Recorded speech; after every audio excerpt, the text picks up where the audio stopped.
That's the one and only Stevie Nicks, whose songs have touched the lives of millions. And the 76-year-old superstar was, well, scared to death. Because I was terrified to do it because it goes out live. Stevie Nicks, once the wild, unstoppable force behind Fleetwood Mac's most haunting anthems, now lives a life few could have predicted. At 77, the gold dust has settled. The spotlight has dimmed, and what remains is both beautiful and strangely heartbreaking. Fans still chant her lyrics, but behind closed doors, something quietly changed. There was a moment, private, chilling, and deeply personal, that hinted her world isn't what it used to be. What happened to the woman who once danced through chaos with scarves, spell, work, and stardom? Stay with us, because one choice, made in silence, revealed more about Stevie than decades of fame ever could. Roots of a rock enchantress. Before she was the mystical voice of Fleetwood Mac, or a solo icon draped in chiffon and shadows, Stevie Nicks was Stephanie Lynn Nicks, born in Phoenix, Arizona in 1948, and raised on a steady diet of poetry, fairy tales, and country ballads. The granddaughter of a frustrated would-be singer and daughter of a supportive, sharp-witted mother, Stevie's early life was one of constant movement due to her father's corporate job. Yet, every new town only deepened her imagination and obsession with music.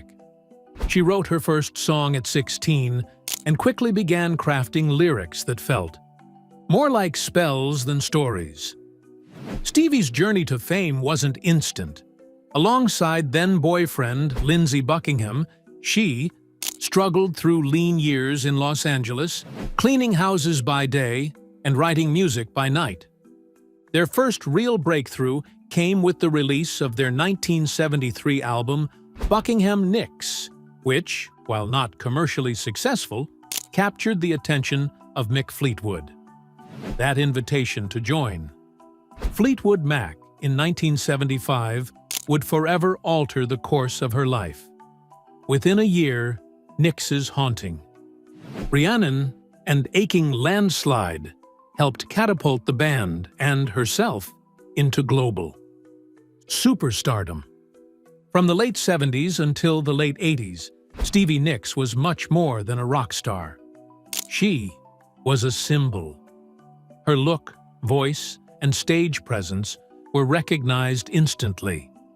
But her ascendancy was paid at a high cost: personal heartbreak, struggles with substances, and the relentless pressure to maintain an image that the music world and her fans adhered to. Still, she defied the odds.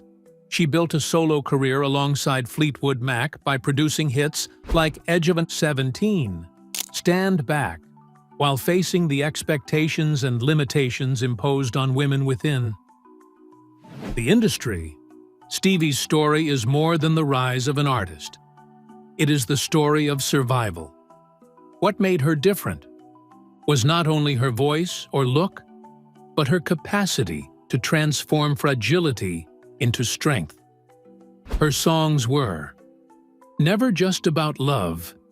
They were about choices and change, and long journeys back to self. Knowing where Stevie comes from helps explain why she matters.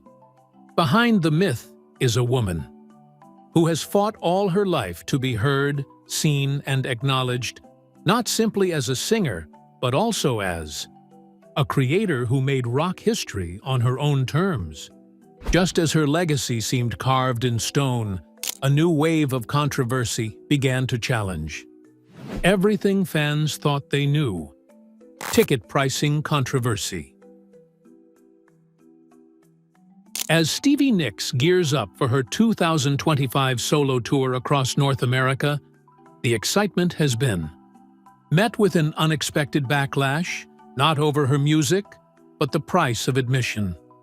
Across social platforms, particularly Reddit, fans are expressing disillusionment and frustration over what many see as exorbitant ticket costs. Discussions in fan forums reveal a growing sentiment that Stevie, once seen as a spiritual and artistic force, is now prioritizing profit over connection. Some users noted that prices for mid-range seats run hundreds of dollars, and premium packages reach into the four-figure range. While high prices are common in the live music industry today, the disappointment among Stevie's core audience, many of whom have followed her since the 1970s, lies in the belief that she has become inaccessible to the very people who built her legend. Fueling the controversy are resurfacing claims that Stevie once declined to perform at the Glastonbury Festival due to an unsatisfactory paycheck, though never publicly confirmed by Nicks herself. The rumor has become part of a narrative that paints her as overly financially motivated. Comments like, "She turned down Glastonbury because they didn't pay enough, so she'll definitely cash in now," have become common online. These claims, whether factual or speculative, are damaging not just because of the content, but because they challenge the ethereal image she has cultivated for decades. Nicks has long been revered for her artistry, spiritual symbolism, and poetic mystique, qualities that seem to clash with hard-nosed business decisions and dynamic pricing algorithms. What probably marks fan comments most is the ever-emotional tone of disappointment, not just anger about money, but heartache. For many, Stevie's music has been a soundtrack to some of the most important events in their lives. Her lyrics have provided healing, empowerment, and escape. Those fans are now ready to again taste for real that magic. But they are being priced out, or left wondering if that magic was ever mutual in the first place. Some say that's just the way of touring today's economy, in argument for the fact that it is a necessary evil regarding her shows. Commercialization. Others, however, gratingly remind them that there is a disloyalty to her values and voice. This increased tension brings to light the opposition between Stevie's calculated persona and the modern machinery of music marketing, so that the floaty chiffon, moonlit metaphors, and incense tinged introspection were never meant to exist with corporate pricing structures and platinum tier ticketing. But in 2025, fans will have to reconcile the timeless mystic they revere with what, in reality, is an aging rock icon navigating a fairly unforgiving business. The Choice Confession. In a 2020 interview with CBS Sunday Morning, Stevie Nicks made headlines with a deeply personal revelation. She ended a pregnancy in the late 1970s during the height of Fleetwood Mac's fame. Speaking candidly, she reflected on the pressures of her career and the reality of her circumstances at the time. According to Nicks, the decision to terminate her pregnancy was not only about personal autonomy, but also about preserving the stability of the band. In her words, "There's just no way that I could have had a child then, working as hard as we worked constantly." The confession was met with a wave of reactions, ranging from support to discomfort, but it undeniably reframed how many viewed Nicks not just as a rock icon, but as a woman who had made an agonizing choice to protect both her career and her creative community. Nicks stated that having a child at that moment in time would have likely ended Fleetwood Mac as the world knew it. She described the band as a fragile ecosystem, one already strained by personal tensions, addiction, and the demands of fame. Adding a child into the chaos, she explained, would have made it impossible for her to continue contributing at the level required. In this sense, her decision to end a pregnancy wasn't just private, it became a pivotal moment in rock history. Had things gone differently, the creation of Rumors, one of the most successful and emotionally raw albums of all time, may never have come to fruition. While some fans praised her honesty and courage, others struggled with her framing of the event as a necessary sacrifice for artistic success. In the years since her public confession, Nicks has increasingly defended reproductive rights. She has discussed her concerns about political decision-making regarding the freedom of women and has advised younger generations to stay alert to keep choices safe. One has to agree that this is an evolution into becoming a vocal advocate, quite a distance in terms of shift from the guarded, mystical figure she used to be known for in the earlier decades. Once shrouded with veiled lyrics and elusive interviews, Stevie is now making open addresses on social issues and political ones that affect the lives of women and their bodies. The transformation has redefined her public image, obviously, and for the newer generations who might discover her through platforms like TikTok, it complicated matters for longtime fans. What? She admitted only added chapters to the already rich legacy that has tales of fame, heartbreak, survival, and now activism. Certain individuals won't agree with her, but they cannot deny that. Nicks's changes, like all other icons, are not static and evolving, talking about personal issues, all, while reshaping her legacy in the process. The artistic erasure of Silver Springs. The exclusion of Stevie Nicks' Silver Springs from Fleetwood Mac's landmark 1977 album. Rumors remains one of the most telling examples of artistic erasure in rock history. Written in the wake of her painful breakup with Lindsey Buckingham, the song was a raw, emotionally charged response that offered Nicks's side of their fractured relationship. She poured into it not just heartbreak, but defiance. Lines like, "You'll never get away from the sound of the woman that loves." You weren't just lyrics, they were a message. But when the band finalized the track list for Rumors, Silver Springs was cut, reportedly to make room for the more upbeat and radio-friendly I Don't Want to Know. The decision, according to Rumors, was not just logistical, but also emotional. Some felt the song was simply too confrontational, too revealing. The move devastated Nicks, who has said in interviews that Silver Springs was among her most personal and important works. She had envisioned it as a centerpiece of the album, a moment of lyrical clarity in the emotional chaos that defined Rumors. Instead, it was relegated to the B-side of Buckingham's Go Your Own Way, a track that essentially told the same breakup story from his perspective. The irony wasn't lost on fans or Nicks herself. Her voice, feminine, vulnerable, and furious, had been silenced in favor of a narrative shaped by her male counterpart. To many, the exclusion came to symbolize a larger pattern. Women's emotions, when too direct or powerful, were often viewed as inconvenient or inappropriate for mainstream consumption.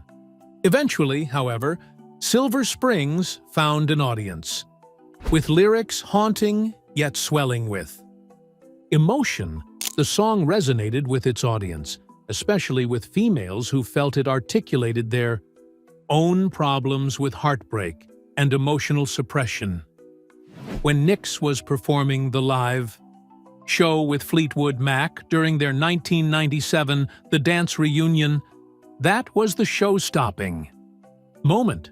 an intense stare-down of Buckingham during the performance that turned it into a cathartic reclamation of voice and power, thus increasing recognition of Silver Springs as a feminist anthem over the intervening years, not for any overtly political reason, but because it insisted that a woman's hurt and point of view mattered. Silver Springs is not merely one song among others. Rather, it elucidates the sidelining of women in music. It shows how decisions taken in the music business can reflect greater societal discomfort with female expression, especially when it refuses to be quiet and polite. For Stevie Nicks, the belated acknowledgement of Silver Springs was not just a matter of vindication. It was proof that even silenced voices make their way back to the stage. Fallout of the Buckingham relationship.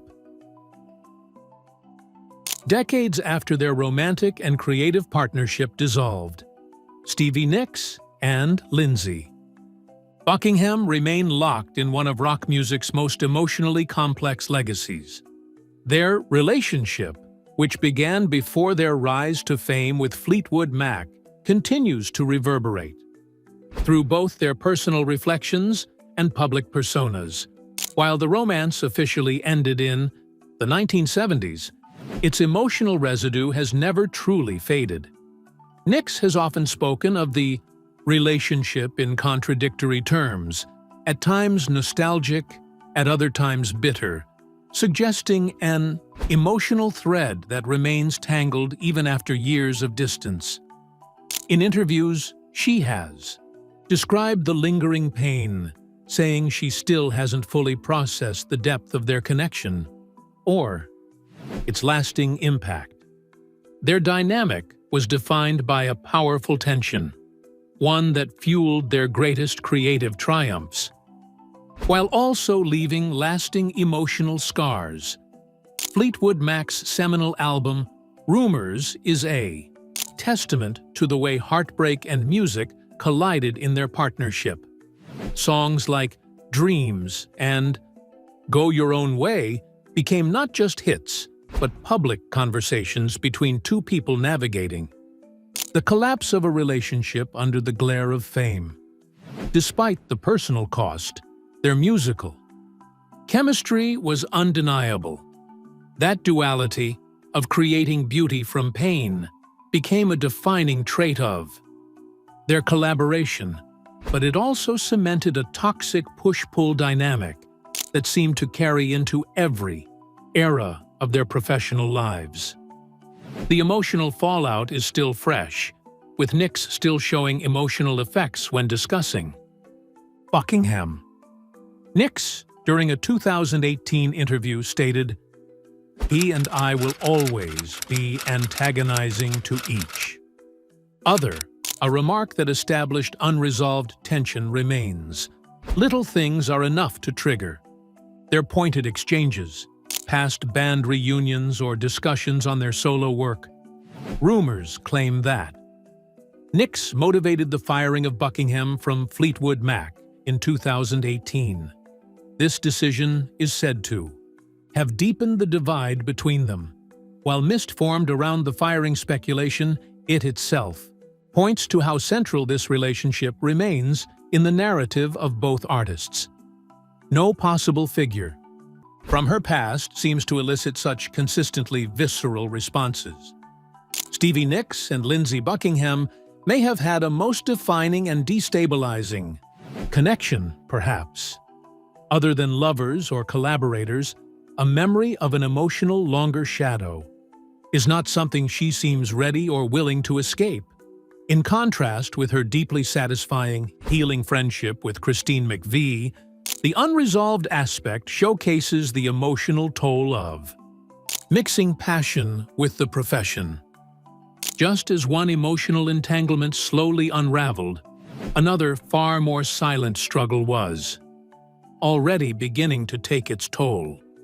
The Clonopin years. After successfully completing rehab for substance addiction in 1986, Stevie Nicks believed she was finally on the road to recovery. However, what followed was an unexpected and devastating chapter in her life, one not triggered by illicit substances, but by a legal prescription. Shortly after, leaving the Betty Ford Center, a doctor prescribed her Clonopin, clonazepam, a benzodiazepine, commonly used to treat anxiety and prevent relapse. At the time, it seemed like a sensible measure, a way to support her sobriety and mental health. Instead, the substance gradually stole nearly a decade of her life. Clonopin dulled not only her mind, but her very sense of identity, leaving her creatively paralyzed and emotionally adrift. Unlike her previous substance use, which was chaotic and destructive, but often tied to her public persona, Stevie's dependency on Clonopin was quieter and, in many ways, more insidious. The substance numbed her emotions, silenced her songwriting, and blunted her connection to the world around her. She has spoken about how she lost her drive and passion, describing herself during that period as emotionally and artistically dead. What began as a protective measure quickly evolved into a slow erasure of the very things that had defined her: her imagination, her independence, and her spirit. Over time, she gained weight, withdrew from her social circles, and stopped creating. She later described that decade as a fog, where she felt like a passive observer of her own life. Perhaps one of the most disturbing things was Stevie's description of her treating physician. She said that the doctor acted more like a fan to hear about her rock and roll life rather than as a healer. She called him a groupie, implying a horrifying blurring of the ethical lines. Instead of helping with her healing, he was increasing dosages, feeding her addiction while looking the other way at obvious signs of her deterioration. The breach of trust, at a point of her extreme vulnerability, doubles the burden of her already difficult walk. It was not just the medicine that failed her, it was the failure of the person she turned to for protection against relapse and exploitation. These years of Clonopin are a stark reminder that not all addiction comes with chaos. Some addiction arrives very neatly, dressed in a white coat and bearing a prescription. Not only was this a grievous medical error for Stevie Nicks, but it was also a tragic emotional and artistic one. The damage was not simply physical, it was also spiritual, creative, and personal. How she saved her own sound. By the late 1980s, Stevie Nicks was beginning to face a very real threat to her career. Not from critics, band drama, or even substance abuse, but from her own voice. Years of improper singing technique, combined with the strain of high-volume touring environments and a lack of vocal care, had taken a serious toll. Fleetwood Mac, during its peak years, used floor monitors that blasted sound upward, often forcing singers like Nicks to scream over the music just to be heard. As a result, her vocal cords were pushed to their limits night after night. Critics and fans alike began to notice the deterioration, with some reviews describing her once ethereal voice as coarse or inconsistent. What had once been her greatest asset was starting to falter, and with it, her confidence. In 1998, at a turning point in her career, Nicks made a critical decision. She began working with renowned vocal coach Steve Real. This marked a significant shift in her approach, not only to performing, but to the way she saw herself as a vocalist. Real introduced her to new breathing techniques vocal exercises, and daily regimens aimed at preserving and strengthening her instrument. The process was slow and often frustrating, but Nicks committed herself fully. She reportedly adopted a strict vocal health routine, including hydration, vocal rest, and warm-ups, before every performance. Gone were the days of pushing through fatigue or relying on natural talent alone. In its place came discipline, structure, and a newfound sense of vocal responsibility. Unlike much of her past, which has been shrouded in mysticism and poetic metaphor, this chapter of Nicks's story is grounded in practicality. It wasn't spiritual rebirth, but disciplined behind the dash. Scenes work that enabled her voice to recover. There were no crystals or incense this time to save. The voice, only training, repetition, and leaving room for evolving. It stands in stark contrast to the mystical Nicks of her long story and reveals a side of her seldom seen by the public. It includes a kind of humility and quiet acknowledgement that even legends must return to basics from time to keep moving onward. Stevie Nicks's vocal comeback has always been present as a metaphor for resilience, not glitzy or dramatic but personal, and earned through patience and adaptability. It spoke volumes. This is how she got back her voice. Through the work, day after day, note by note. For one for whom life has been built using metaphor and myth, this part of her story will serve as a reminder that out of the many changes happening, some are not there to be celebrated. Rather, they are wrought. When no one else is watching, just a singer, her coach, and the will to keep singing. The unfillable void. The death of Christine McVy in 2022 marked more than the passing of a celebrated musician. It signaled the quiet end of Fleetwood Mac as a functioning band. For Stevie Nicks, McVy wasn't just a bandmate or collaborator. She was an emotional anchor, a creative equal, and one of the few steady figures in an otherwise chaotic history. Nicks has often referred to McVy as her best friend in the whole world, emphasizing a rare, enduring bond that spanned nearly 5 decades. Their relationship provided a necessary balance within a group often defined by drama and personal turbulence. While the rest of the band splintered under the weight of fame, addiction, and romantic fallout, Nicks and McVy maintained an alliance rooted in mutual respect and deep affection. In interviews following McVy's death, Stevie has made her stance on the band's future unequivocally clear. "When she died, I figured we really can't go any further with this. There's no reason to," she told Vulture in 2023. Unlike the many previous rifts and lineup changes that Fleetwood Mac had survived, this was different. The emotional and creative chemistry between the two women was seen by many fans as the heartbeat of the band. Nicks's refusal to consider future reunions underscores just how much of Fleetwood Mac's identity rested on that unshakable dynamic. Without Christine, it seems, the band loses not just a voice, but its center of gravity. With McVy's absence, the band has begun to be seen in an entirely different light. While Lindsay, Buckingham, and Stevie Nicks lit up the stage, McVy provided stability, melody, and warmth.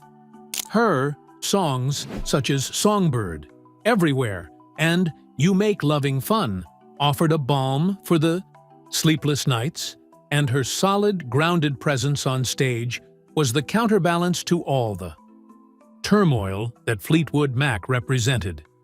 The emotional weight of that music is now changed for her fans, who took comfort in the counterbalance she provided. Some rumors abound that a few.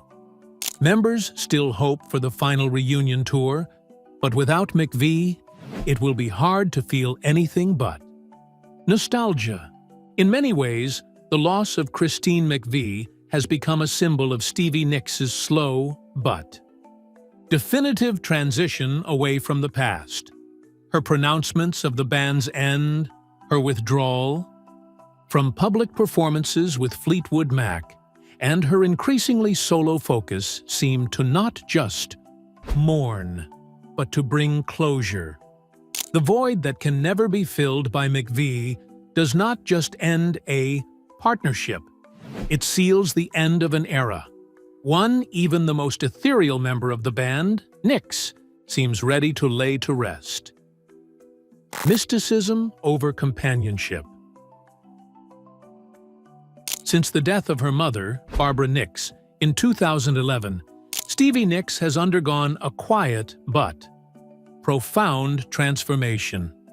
Once constantly surrounded by the chaos of bandmates, tour buses, and flashing cameras, she has increasingly embraced solitude, stepping away from public life in favor of a more introspective existence.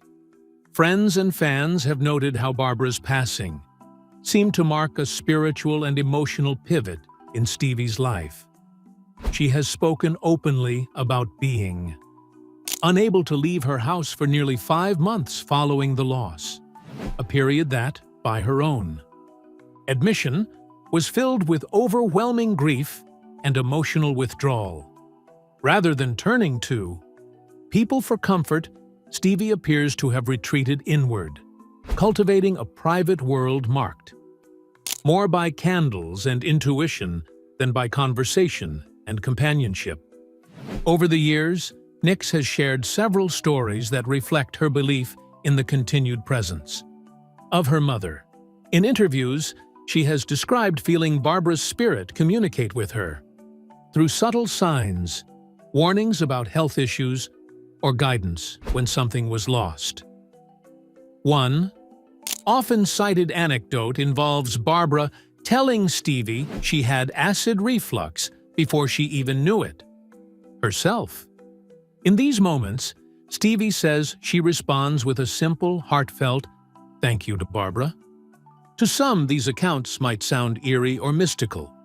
To Stevie, they represent a connection that defies death. Whether through dreams, sensations, or sudden insights, she believes her mother's influence endures, and she's embraced that belief fully, allowing it to take the place of the more traditional human relationships she has increasingly distanced herself from. A life which many would put under the category of reclusive today is, for Stevie Nicks, a premeditated refuge.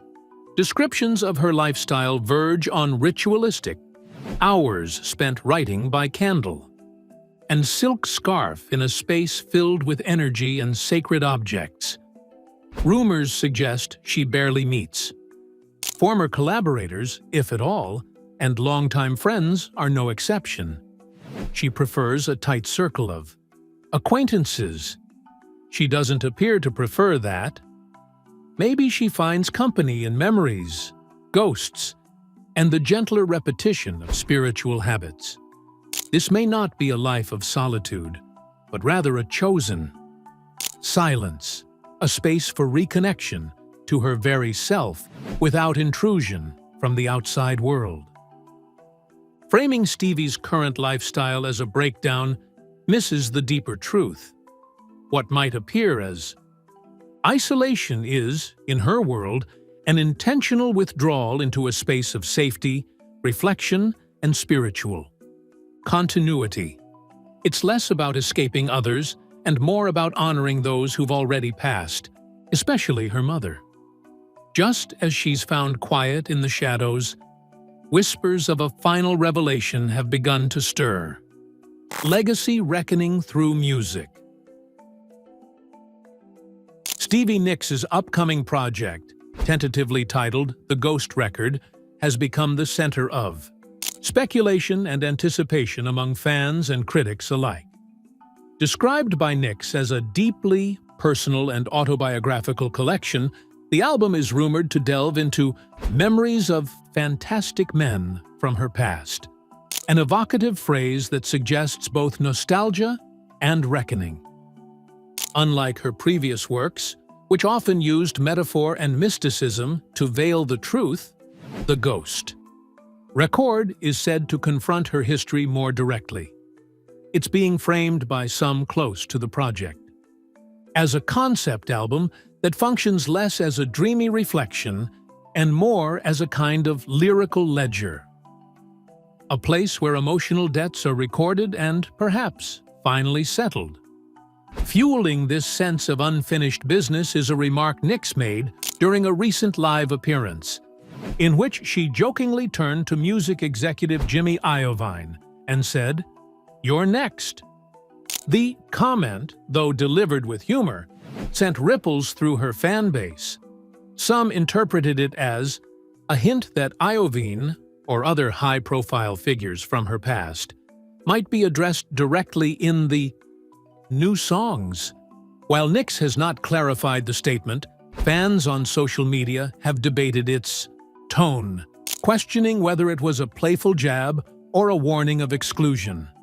Regardless of intent, the moment added an aura of mystery to the project and elevated expectations that the album may reveal long-guarded truths. The Ghost record fan theories range from grounded to dramatic.